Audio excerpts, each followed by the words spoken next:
Déjame.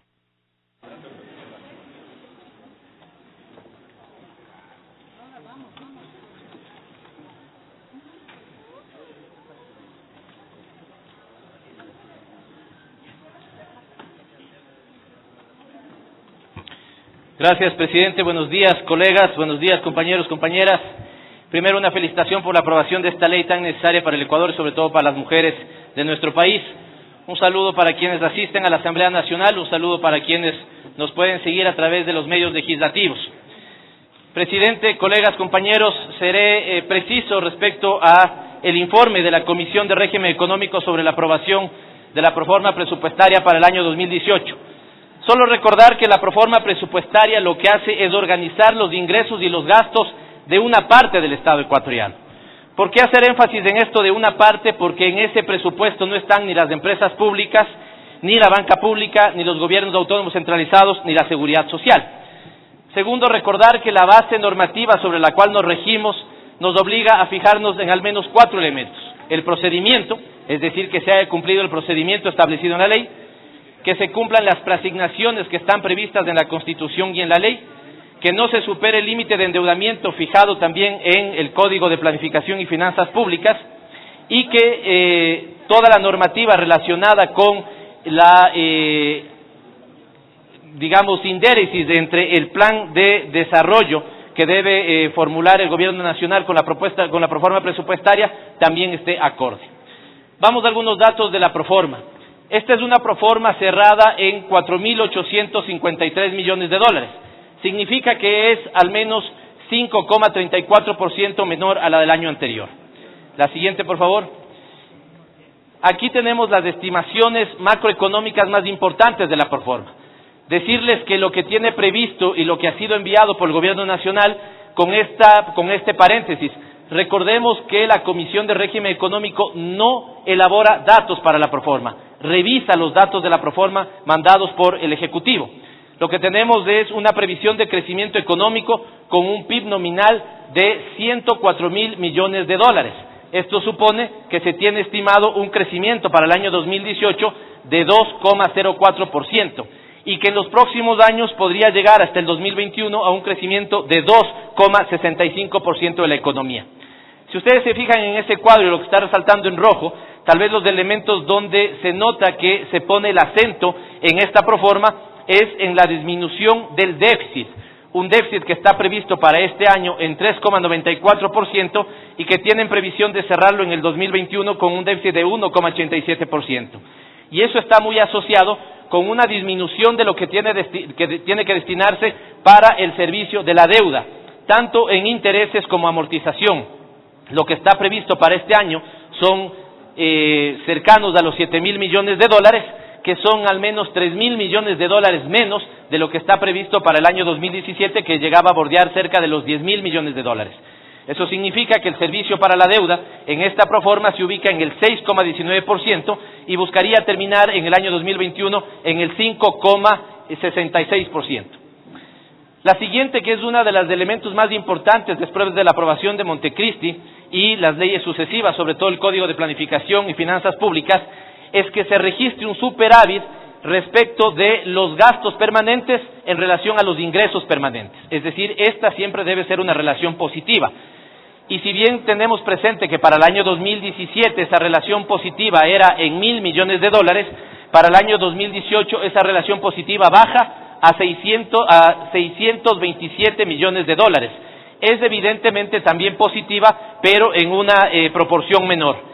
Ese superávit se destina fundamentalmente a los recursos de inversión y donde se registra el déficit es en los recursos de inversión. Por eso siempre se ha sostenido que la variable de ajuste es la inversión pública. Siguiente elemento tiene que ver con las preasignaciones. Al menos 4 preasignaciones la Asamblea Nacional tiene que verificar su cumplimiento. Y estas preasignaciones son la de educación inicial, básica y bachillerato, donde se debe garantizar un incremento de 0,5% del PIB, lo cual para el año 2018 se ubicaría en 520,8 millones de dólares, dando un gran total de 4.477 millones de dólares. ¿Qué significa esto? Que sí se cumple la transitoria constitucional, pero aún no se cumple la disposición de que alcancemos al menos el 6% del PIB en educación. En salud lo propio, con lo cual para este año se asignan 223,3 millones de dólares, dando un gran total de 4.163 millones de dólares, cumpliendo en este año lo que ya se cumplió en el año anterior, es la transitoria y además el mandato constitucional de llegar al menos al 4% del PIB en educación. Universidades debemos reconocer que registra un incremento significativo con 993,8 millones de dólares, dando un gran total de asignación a las universidades de 1.382 millones de dólares, con lo cual en esta proforma presupuestaria el total de asignaciones, de preasignaciones, llega a los 5.173,4 millones de dólares. El siguiente elemento que debe verificar esta Asamblea, más allá del debate que ya conocemos sobre la deuda, es la deuda consolidada. Y esta deuda consolidada para el 2017 y la previsión del 2018 es que no supere el 29%. Ahí podemos tener un histórico de cómo se ha comportado la deuda, y si lo extenderíamos hacia el 2021, esos destinos, digamos, y el peso de la deuda respecto al Producto Interno Bruto bajaría también. Esto se confirma con un escenario, una modelización que plantea el Ministerio de Economía y Finanzas, donde plantean 3 escenarios. ¿Qué pasaría si la deuda está en su nivel de estrés más significativo? ¿Qué pasaría si se mantiene la tendencia? ¿Y qué pasaría si va en una tendencia optimista? En ninguno de los casos llegaría a superar el 40%, incluso en el nivel de estrés llegaría en el 2021 a 36,6% del PIB, y en el nivel optimista llegaría al 28,0% del PIB. Respecto a las prioridades de gasto para el año 2018 están en el sector social 9.304 millones de dólares, en seguridad 3.407 millones de dólares, en el sector de infraestructura y recursos no renovables 1.990 millones de dólares, en producción 313, sector hábitat y vivienda 291, sector de política exterior y promoción 270 y 214 en sector de política económica. Aquí me parece que es importante fijarnos en un tema. Quisiéramos poder ver reflejado de mayor medida y en mejor forma los recursos que se están destinando para el programa Plan Toda una Vida, pero como una buena parte de eso se está canalizando mediante banca pública, no se lo puede ver en el presupuesto general del Estado, de ahí que van a ver más adelante una recomendación en ese sentido. Si vemos una proyección, esto significa que el total de gasto social, y esta es una colaboración de la Mesa de Régimen Económico, de analizar cuánto se destina en gasto social y analizar cómo se está destinando ese gasto también para el cumplimiento de los objetivos de desarrollo sostenible, vemos que el total de gasto social para el 2018 será de 12.833 millones de dólares. Esto significa que sigue una tendencia de canalizar más recursos, como ya se lo había hecho en los 10 años anteriores, más recursos hacia el sector social que hacia lo que se destina para deuda externa. La siguiente, por favor. Este es un dato muy importante porque me parece que hay que tener mucho cuidado respecto a esta idea sobre un Estado sobredimensionado. Primero doy un dato. Datos de la Organización Internacional de Trabajo reconocen que en el Ecuador, de cada 10 empleos, 9 provienen del sector privado y solo 1 proviene del sector público.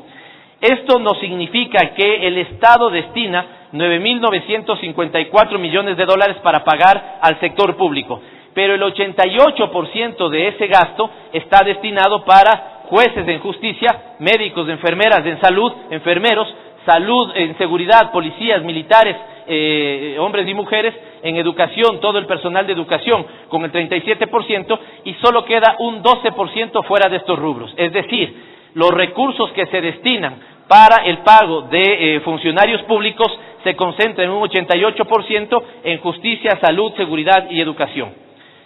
Decíamos que teníamos una colaboración, un trabajo que no proviene del Ministerio de Economía y Finanzas, sino de la Comisión de Régimen Económico, de saber en qué medida estamos cumpliendo o no con los objetivos de desarrollo sostenible firmados por el Ecuador hacia el 2030. Y tenemos que el 48,5% del presupuesto general del Estado está destinado para el cumplimiento de estos objetivos. En la educación de calidad, 5.877 millones, en buena salud, 3.700 millones, en paz y justicia, 3.500 millones, en erradicación de la pobreza, 1.787 millones de dólares como los datos principales. Para finalizar, entonces, al Pleno de la Asamblea Nacional y al presidente de la misma, decirles que las conclusiones respecto de la base normativa nos permiten ver que los 34.818 millones de dólares son 5.34% menos que la proforma presupuestaria del 2017, que se cumple la regla fiscal con un superávit de 627 millones de dólares en los ingresos permanentes respecto a los gastos permanentes, que el indicador de deuda se mantiene en menor al 29%, 28,8%, que las previsiones macroeconómicas en ningún caso hasta el 2021 llegan a analizar ni siquiera en el nivel de estrés una deuda mayor al 40%, y que la proforma cumple con las preasignaciones para GAT, salud, educación básica, bachillerato, educación superior, ciencia y tecnología. Cierro con lo que a mi juicio es lo más importante del informe presentado por nosotros. La Asamblea conoce que al final el margen sobre el cual puede moverse la Asamblea Nacional sobre el tema es reducido. Digamos, tener un intermedio sobre el cual se le puedan pedir cambios al Ejecutivo sin que suponga la observación, de alguna u otra manera es más restringido para el Pleno de la Asamblea Nacional. Pero sí hemos sido muy enfáticos en el cumplimiento de las siguientes recomendaciones. Primer elemento, que se registren y utilicen los catálogos y clasificadores de gasto, tanto en temas de equidad como en temas de inversión geográfica. El problema es que se invierte más en Loja, por ejemplo, de lo que podemos registrar que se está invirtiendo. ¿Por qué? Porque los ministerios registran en Quito, Pichincha. Se invierte más en mujeres seguramente porque, digamos, sí tenemos algo de recursos, pero los ministerios no registran según el clasificador de gasto. Le estamos pidiendo, en consonancia con lo que acaba de aprobar la Asamblea Nacional, que se aseguren los recursos suficientes para ejecutar el Plan Nacional de Erradicación de Violencia de Género contra la Niñez, Adolescencia y Mujeres. Se insiste en la actualización del estudio de brechas a la Secretaría de Planificación. No nos ha entregado este estudio, lo estamos insistiendo de manera enfática. ¿Qué implica esto? Tener una previsión de cuánto necesita invertir el gobierno los próximos 4 años para disminuir brechas a nivel territorial. Que se informe sobre los programas o proyectos que podrían verse afectados en el PAI 2018. Aquí un llamado de atención. Tenemos una disminución de inversión cercana a los 720 millones de dólares. Bueno, la pregunta es, ¿qué programas o proyectos podrían estarse viendo afectados con esa disminución? En quinto lugar, que respecto a las universidades, que se elabore lo que ya habíamos pedido, un plan de fortalecimiento de la educación técnica y tecnológica, y se defina un esquema para la utilización de los recursos asociados a la devolución del IVA y rentas para las universidades. Este tema es muy importante, creo que para todo el Pleno de la Asamblea Nacional. La número 6, lo que plantea es que se elabore una programación para que se cumpla con el pago de la totalidad del incentivo a la jubilación que se está adeudando en este momento. Y para ello, que se garantice que en el 2018 al menos se canalicen los mismos recursos que ya se entregaron en el año 2017. Es decir, hay una diferencia, digamos, de déficit de 60 millones de dólares para este tema, con lo cual estamos pidiendo al Ministerio que al menos canalice 60 millones de dólares más para que se pueda cumplir con la deuda que en este momento está generada, digamos, por el pago de incentivo a jubilaciones. No se va a poder terminar de pagar en el 2018, pero se acercaría a que esto pueda ser terminado de pagar en el 2019. Séptimo, que se informe sobre los recursos anuales que se transfieren a la seguridad social, particularmente lo relacionado al Fondo de Salud. Octavo, que se realice un monitoreo sobre el comportamiento de balanza comercial. Aquí creo que necesitamos un pacto de toda la Asamblea Nacional. Debemos monitorear qué está pasando con la balanza comercial para que el gobierno pueda tomar correctivos del caso de ser necesarios a tiempo. Que se entregue información detallada sobre los recursos asignados, las fuentes de financiamiento y la ejecución del plan Toda una Vida, así como las modificaciones de los subsidios de desarrollo social, desarrollo urbano y vivienda. Que se informe sobre los resultados de la aplicación del decreto de austeridad para saber si efectivamente se ha podido recuperar importantes recursos para el presupuesto general del Estado sobre ese decreto de austeridad.